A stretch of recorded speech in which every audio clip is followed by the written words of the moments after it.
Hi my dear students, मैं आपका Ravi sir. चलिए आज हम आपको देखिए जो ये 12th की बायोलॉजी है, उस 12th की बायोलॉजी का जो ये पार्ट 13 है, जीवों में जनन। ये पहला चैप्टर आपको क्या किया जा रहा है, बायोलॉजी का आपको पढ़ाया जा रहा है। उसमें देखिए हमने क्या किया था, कल आपको अभी जो लैंगिक जनन की अवस्था थी, निषेचन के पूर्व की अवस्था और निषेचन में मैंने क्या बताया था कल आपको कि किस तरीके से बाह्य निषेचन होता है और आंतरिक निषेचन होता है। आंतरिक निषेचन के बाद मैंने क्या बताया था आपको, द्वि निषेचन बताया था। द्वि निषेचन जो हुआ करता है, ये आवृत बीजी पौधों का क्या हुआ करता है, प्रमुख लक्षण हुआ करता है। इसके बारे में भी मैंने कल आपको पूरा डिटेल समझा दिया था। आज देखिए आज के जो आपका टॉपिक होगा, आज के टॉपिक में हम लैंगिक जनन की जो अवस्थाएं थी उसमें तीसरी अवस्था जो थी, तीसरी अवस्था आप लोग जानते हो कौन सी होती है, निषेचन की पश्च अवस्था। मतलब कि जब निषेचन की क्रिया हो जाती है, मैंने आपको कल निषेचन की परिभाषा बताया था, अगुणित नर युग्मक और मादा युग्मक के केंद्रक के संलयन की क्रिया को ही क्या कहा किया करते हैं, निषेचन कहा किया करते हैं।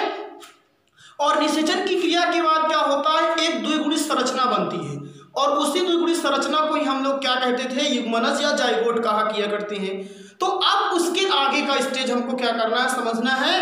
तो इस तरीके से यहाँ पे अब आपको निषेचन की, ध्यान दीजिएगा, ये जो अगला टॉपिक है आपके, निषेचन की पश्च अवस्था या जाइगोट का क्या है, परिवर्धन। ये बात ध्यान दीजिए, डेवलपमेंट ऑफ जाइगोट, ये आपकी अगली स्टेज है। आपको ध्यान दीजिएगा, यहाँ पे जहां पे हमारा फिंगर है वहीं पे आप फोकस करिए, तो आपको बातें एकदम पूरी कंफर्म होती आएंगी। ध्यान दीजिए, इधर देखिए कुछ बातें हैं जो एकदम सीधी सीधी सी हैं, कोई इसमें अभी कठिनाई वाली बातें नहीं है। जहां पे क्रिटिकली होता है, समझने वाली चीजें होती हैं, वो हम आपको खुद बताते हैं कि यहाँ पे आप केयर कीजिए, ये आपको समझने लायक चीजें। जैसे देखिए एकदम साफ साफ लिखा गया है, निषेचन की क्रिया के बाद द्विगुणित संरचना युग्मनज या जाइगोट का क्या होता है, निर्माण होता है। ये मैंने कल भी आपको बताया था। After fertilization a diploid structure is formed which is called zygote. After fertilization a diploid structure is produced which are also called is a zygote। और आपको अब देखिए तो ये जाइगोट हुआ करता है, ये ध्यान दीजिएगा। निषेचन की क्रिया के बाद जैसे ये यन और ये यन आपस में मिल जाते हैं तो क्या हो जाता है, 2n। यही है द्विगुणित रचना का क्या होता है, निर्माण होता है, जिसके विभाजन से अब जो ये जाइगोट होता है, इसमें क्या होता है, फिर डिवीजन होता है। और जब जाइगोट में क्या होता है, ये सब चीजों की एकदम डिटेल आपको अगले वाले चैप्टर में मिलेगी, जान लीजिएगा। भ्रूण क्या होता है, भ्रूण का विकास हम आपको पढ़ाएंगे, एक बीजपत्री भ्रूण का विकास, द्विबीजपत्री भ्रूण का विकास, वहां पे एकदम सारी चीजें डिटेल में आपको बताई जाएंगी। यहाँ पहले चैप्टर में आपको एकदम बेसिक चीजें क्या की गई हैं, बताई गई हैं, जो आपको समझना है, जान लीजिएगा। तो यहाँ पे क्या लिखा गया, ध्यान दीजिएगा, जिसके विभाजन से भ्रूण या एम्ब्रियो बनता है। जाइगोट के विभाजन से किसका निर्माण होता है, एम्ब्रियो का निर्माण होता है। अब ध्यान दीजिए, जो अगला एक टॉपिक है, जैसे भ्रूण का निर्माण हुआ, तो भ्रूण के निर्माण की प्रक्रिया को ही कहते हैं भ्रूणोद्भव। क्या शब्द मैंने बोला, ध्यान दीजिए, यहां मैं लिख रहा हूं उसको, जैसे ये लिखा गया है भ्रूणोद्भव। इसको इंग्लिश में कहा किया करते हैं एम्ब्रियोजेनेसिस। क्या कहा करते हैं इसको, एम्ब्रियोजेनेसिस कहा करते हैं। अगर हम इसको सीधा सीधा सा कह दें तो एकदम सीधा सीधा भ्रूण प्लस उद्भव, और उद्भव मीन्स जानते हो सब लोग, निर्माण, मतलब भ्रूण का निर्माण, एकदम सीधा सीधा। तो भ्रूण के निर्माण की प्रक्रिया को ही क्या कहा करते हैं, भ्रूणोद्भव कहते हैं। एकदम सीधा सीधा डिफिनेशन है, जान लीजिएगा। इंग्लिश में क्या बोलते हैं, एम्ब्रियोजेनेसिस। एम्ब्रियोजेनेसिस, एम्ब्रियो मीन्स तो आप जानते हो भ्रूण होता है, और जेनेसिस मीन्स जनरेशन, और जनरेशन मीन्स क्या होता है, प्रोड्यूस करना या निर्मित करना, जान लीजिए। तो इस चीज को ध्यान दीजिए कि कभी कभी आपसे पूछा जाए what do you mean by embryogenesis, तो आप सीधा सीधा बता दीजिए the formation of embryo is called embryogenesis. भ्रूण के निर्माण की प्रक्रिया को ही भ्रूणोद्भव कहते हैं। एकदम सीधा सीधा, formation of embryo is called embryogenesis and the branch of science which are deals to the embryogenesis is called embryology। मतलब विज्ञान की वह शाखा जिसके अंतर्गत हम विभिन्न प्रकार के जीवधारियों के भ्रूण का अध्ययन किया करते हैं, उसी को ही हम लोग क्या कहा करते हैं, एम्ब्रियोलॉजी कहा किया करते हैं या भ्रूण विज्ञान कहा किया करते हैं। और जिसमें आप जानते हो पंचानन माहेश्वरी क्या किया जाता है, भ्रूण विज्ञान का क्या किया जाता है, उनको जनक माना जाता है। तो ये चीज़ आपको एकदम छोटी सी चीज़, एकदम कॉन्सेप्टुअल चीज़ है। अब देखिए ध्यान दीजिए, यहाँ पे भ्रूण का निर्माण होता है, जो मैंने ऊपर लिखा उसी की डिफिनेशन नीचे देखिए, ध्यान दीजिए यहाँ पे भ्रूण के निर्माण की प्रक्रिया, प्रोसेस ऑफ फॉर्मेशन एम्ब्रियो। ध्यान दीजिए, भ्रूण निर्माण की प्रक्रिया को क्या कहा करते हैं, भ्रूणोद्भव या एम्ब्रियोजेनेसिस कहते हैं। एकदम सीधा सीधा इसकी डिफिनेशन है कि भ्रूण के निर्माण की प्रक्रिया को ही क्या कहते हैं, भ्रूणोद्भव या एम्ब्रियोजेनेसिस के नाम से जानते हैं। और फिर ध्यान दीजिए निषेचन, अब जब यहाँ पे भ्रूण का क्या हो जाता है, निर्माण हो जाया किया करता है, तो यही भ्रूण बाद में भ्रूणपोष का रूप धारण कर लेता है और भ्रूणपोष से फिर क्या हो जाता है, बीजांड बीज में बदल जाता है। तो ये सब चीजें आपको अगले वाले चैप्टर में देखने को वीडियो डिटेल मिलेंगी। तो ये हो गया आपका निषेचन की पश्च अवस्था, और निषेचन की पश्च अवस्था को हो वहां पे समझाया जाएगा ज्यादा डिटेल में। अब देखिए, जैसे आपसे ये एनसीईआरटी के क्वेश्चन है जो मैं लिख रखा हूं, आपके पास अगर एनसीईआरटी की बुक है तो उसमें आप देखिए और आप हमसे बताइए कि सर इसमें क्वेश्चन है, तो आपको हम बताएंगे। वैसे ज़्यादा करके एनसीईआरटी के जो क्वेश्चन हैं जैसे हैं उसको हम खुद ले लिया करते हैं। अब जैसे ये हाई स्कूल में भी पूछा जा सकता है या इंटरमीडिएट के भी एग्जाम में कि निषेचन की क्रिया के बाद जो पुष्प होता है, उस पुष्प में क्या होता है, जो भाग होते हैं वो कौन कौन से परिवर्तन होता है। भाई निषेचन की क्रिया के बाद उसमें पुष्प में पुंकेसर, स्त्री केसर, पुमंग, बीजांड, अंडाशय, पुंकेसर, ये सब क्या हुआ करते हैं, निषेचन के पहले कैसे रहते हैं और जब निषेचन की क्रिया हो जाती है तब इनमें क्या परिवर्तन होता है। तो इस चीज़ को भी आप थोड़ा ध्यान दीजिए कि क्या क्या होता है, मैं एक डिटेल बता रहा हूँ। तो यहाँ ध्यान दीजिए, लिखा गया है निषेचन की क्रिया के बाद पुष्प में निम्न प्रकार से परिवर्तन होते हैं। ये ध्यान दीजिए, निषेचन की क्रिया के बाद क्या होता है, अगर आपसे क्वेश्चन एक पूछा जाएगा निषेचन की क्रिया के बाद क्या होता है, पुष्प में क्या चेंजेस आता है, मतलब कौन सा भाग किस भाग में क्या हो जाता है, बदल जाता है। यही आपसे पूछा जाएगा कि निषेचन की क्रिया के बाद क्या होता है, पौधे या पुष्प में कौन कौन सा परिवर्तन होता है। तो पहले तो आपको पुष्प के भाग आना चाहिए, पुष्प के कौन कौन से पार्ट होते हैं। तो जैसे एकदम सीधा सीधा देखिए, इसमें लिखा गया है बीजांड। बीजांड किसमें बदल जाता है, बीज में। बीजांड किसमें बदल गया, बीज में। पुष्प का ये भाग एक कॉलम बना लीजिएगा, एक तरफ पुष्प का भाग लिख दीजिएगा, दूसरी तरफ लिखिएगा परिवर्तित रूप या भाग। तो जो ये बीजांड होता है किसमें बदल जाता है भैया, बीज में। पहले जो पुष्प का भाग होता है वो बीजांड रहता है और बाद में किसमें बदल जाता है, बीज में। और बीज किसी भी पौधे की निषेचन की क्रिया का क्या होता है, अंतिम उत्पाद होता है। ये आप ध्यान दीजिएगा, कोई पूछे आपसे बीज क्या है, तो किसी भी पौधे में निषेचन की क्रिया का अंतिम उत्पाद, the final product of fertilization any one plant is called seed. जान लीजिएगा, किसी भी पौधे में निषेचन की क्रिया का जो सबसे अंतिम उत्पाद होता है वो बीज कहलाता है, और जिसमें उस पौधे के अनुवांशिक लक्षण निश्चित होते हैं। और जो अंकुरित होता है तो नए पौधे का क्या कर सकता है, निर्माण कर सकता है। बीजांड की बात समझ में आ गया, बीज बदल जाता है। अंडाशय सबको मालूम है, स्त्री केसर के 3 भाग होते हैं, वर्तिकाग्र होता है, वर्तिका होती है, अंडाशय जो नीचे फूला हुआ भाग हुआ करता है पुष्प का, जो अंडाशय होता है वो किस में बदल जाता है, फल में। अगर कोई बच्चे फल की डिफिनेशन जानते हो तो उनको बताया हूं मैं, परिपक्व या विकसित अंडाशय को ही क्या कहते हैं, फल कहते हैं। ये भी आप जानते हो। तो इसका मतलब जो यही अंडाशय होता है पहले मैच्योर नहीं रहता है, अमेच्योर रहता है, मतलब कि वो उतना परिपक्व नहीं रहता है। लेकिन जब निषेचन की क्रिया हो जाएगी तो वो मैच्योर हो जाता है और वही मैच्योर होकर के किस में बदल जाता है, फल में।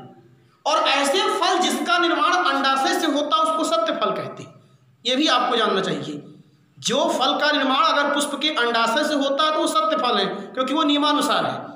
लेकिन ऐसे भी कुछ पौधे होते हैं जिसमें फल का जो निर्माण हुआ करता है उनके पुष्प के अंडाशय से अतिरिक्त पुष्पासन से, वायदल से, दलपुंज से, इन सभी भागों से हो जाता है।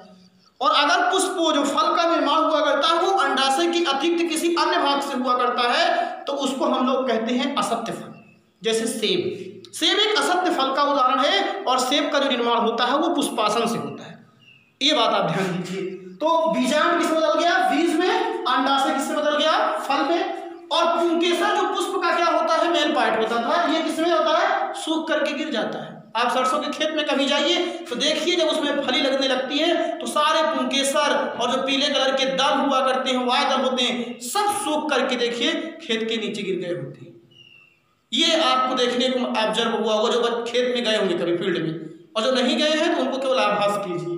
पुंकेसर सूख करके गिर जाता है, वाय दल ये भी सूख करके गिर जाता है, दल वाय दल ये सब आपको मालूम होना चाहिए। दल जो रंगीन भाग होता है उसी को दल कहते हैं, वाय दल जो नीचे का भाग होता है ये भी सूख के गिर जाता है। और भ्रूण जो होता है यही इसमें भ्रूण पोष, इसकी हम बात आगे करेंगे। भ्रूण पोष क्या होता है, ये बीज जब तक अंकुरित नहीं होता है ये तब तक बीज को क्या किया करता रहता है, न्यूट्रिएंट मटेरियल प्रोवाइड करता रहता है, इसीलिए इसको हम लोग क्या कहते हैं, भ्रूण पोष, भ्रूण का पोषण करने वाला। अब जैसे गेहूं की फसल है उस तैयार होकर के रख दी गई है तो उसका जो भ्रूण होगा उसके चारों तरफ एक लेयर है, वो उसको सुरक्षा दे रही है, मतलब उसको न्यूट्रिएंट दे रही है तब तक जब तक आप उसको बोएंगे अंकुरित नहीं होगा।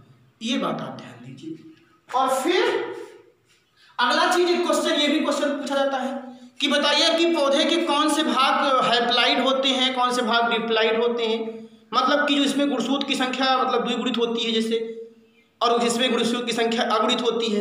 ये सब चीज़ें आपको भी जानकारी होना चाहिए, नहीं तो कभी कभी पूछ लेता है कि इतने परागकण थे तो इतने परागकण बने, बताइए कि कितने उसमें से उमंग थे, तो इस टाइप के क्वेश्चन आ जाते हैं। तो आपको मालूम होना चाहिए कि यन क्या होता है। यन का मतलब होता है एक गुणित, टू यन का मतलब होता है द्विगुणित। जैसे मैंने बताया था आपको, यहाँ पे ध्यान दीजिए, पुष्प के भाग जैसे स्त्री केसर और अंडाशय, स्त्री केसर और अंडाशय कैसे होते हैं, द्विगुणित। कैसे होते हैं, द्विगुणित, मतलब ये 2n होता है, डिप्लाइड होता है।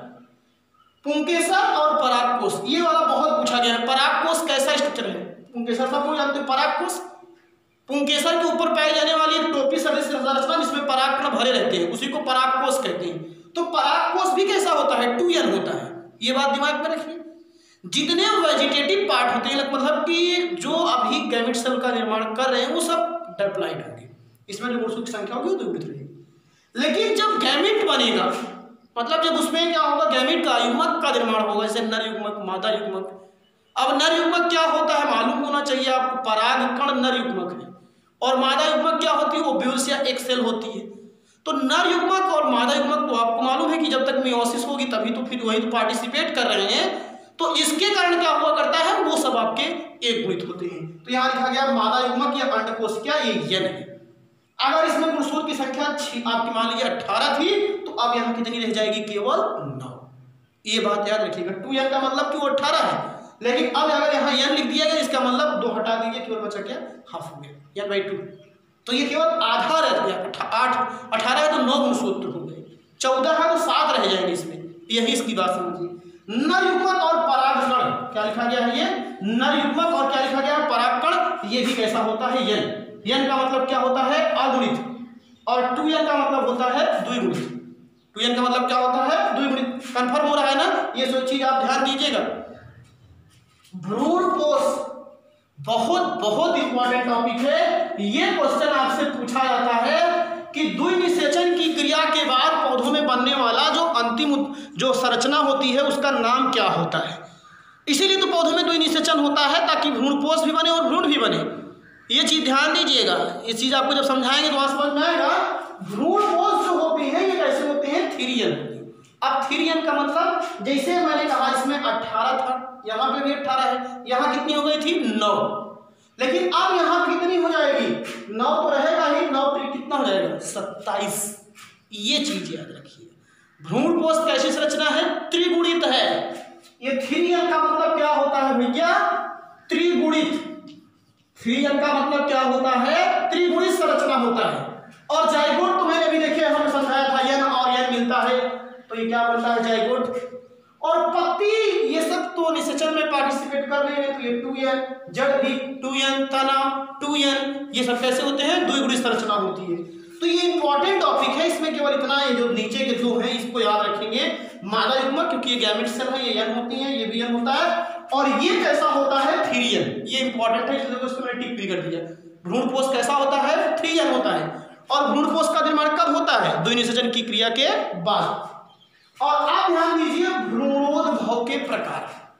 भाई भ्रूणोद्भव का जो प्रकार होगा मतलब भ्रूण का निर्माण कैसे कैसे होता है, तो ये सब चीजें आपको बता रहे हैं। जंतुओं में अलग होता है, पादपों में अलग। तो यहाँ पे देखिए पादपों में बताया गया है पादप भ्रूणोद्भव पुष्पी पादपों में युग्मनज से भ्रूण का निर्माण होता है। ये जो चीज नहीं बताया तो अभी पूरा है, निषेचन होगा, निषेचन से युग्मनज बनेगा, युग्मनज से किसका निर्माण हो जाएगा, भ्रूण का।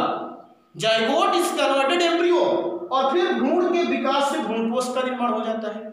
स्टेज बताई गई है, और भ्रूणपोष का निर्माण हो जाता है, और अंत में बीजांड जो हो जाता है वो किसमें हो जाता है, बीज में। पहले युग्मनज बनेगा और फिर देखिए ध्यान दीजिए यहाँ पे पहले क्या बना, जाइगोट, और जाइगोट से फिर किसका निर्माण हुआ, भ्रूण का, और भ्रूण के विकास से फिर क्या बना, भ्रूणपोष, और भ्रूणपोष से फिर लास्ट में बीजांड किसमें बदल जाता है, बीज।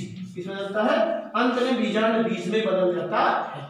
तो ये किसमें होता है, भ्रूणोद्भव का प्रकार। ये किसमें बताया गया आपको, पादपों में। किसमें बताया गया, पादपों में। ऐसे फिर किसमें बताया जाएगा आपको, जंतुओं में भ्रूणोद्भव। किसमें बताया जाएगा भैया, जंतुओं में भ्रूणोद्भव। तो ये टॉपिक बहुत इंपॉर्टेंट है, इसको आप केयरली ध्यान से देखिए और इसकी एक स्क्रीनशॉट ले लीजिए आप लोग, ताकि आप लोगों को कोई दिक्कत ना हो।